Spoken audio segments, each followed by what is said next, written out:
Subscribe कीजिए daily trending news channel को और बेल आइकन को दबाइए लेटेस्ट न्यूज सबसे पहले पाने के लिए।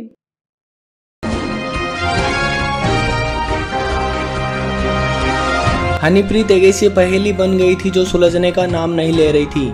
पिछले 38 दिनों से 7 सूबों की पुलिस उनके पीछे पड़ी थी, लेकिन हनीप्रीत का कोई अता पता नहीं था। ऐसे में हनीप्रीत आज तक के इंटरव्यू के जरिए सामने आई और हनीप्रीत ने बताया कि जिस हनीप्रीत को आपने दिखाया वो हनीप्रीत ऐसी नहीं है। उसे ऐसे दिखाया गया है जिससे कि मैं खुद डरने लगी हूँ। मैं ऐसे अपनी मेंटल स्थिति बयान नहीं कर सकती। मुझे देशद्रोही कहा गया है, जो कि बिल्कुल गलत है। अपने पापा के साथ एक बेटी कोर्ट में जाती है, ऐसे बिना परमिशन के संभव नहीं है।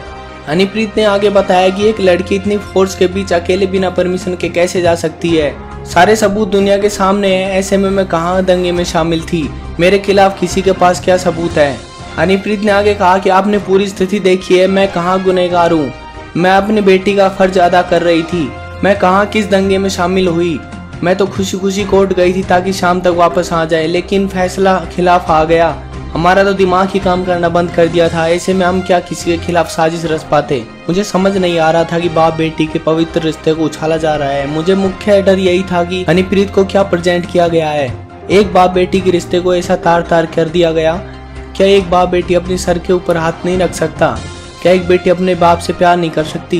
रोते हुए हनीप्रीत ने कहा कि मैं डिप्रेशन में चली गई थी। जो लड़के अपने बाप के साथ देशभक्ति की बात करती थी वो जेल चले गए। मुझे कानून की प्रक्रिया का पता नहीं था। पापा के जाने के बाद मैं बेसहारा हो गई थी। मुझे लोगों ने जैसे गाइड किया मैंने वैसे ही किया, लेकिन मेंटल स्थिति समझने में थोड़ा टाइम लगेगा। डेली ट्रेंडिंग न्यूज की रिपोर्ट। सब्सक्राइब कीजिए भारत के सबसे तेजी से बढ़ते न्यूज चैनल को ऐसे ही लेटेस्ट और इंटरेस्टिंग न्यूज के लिए।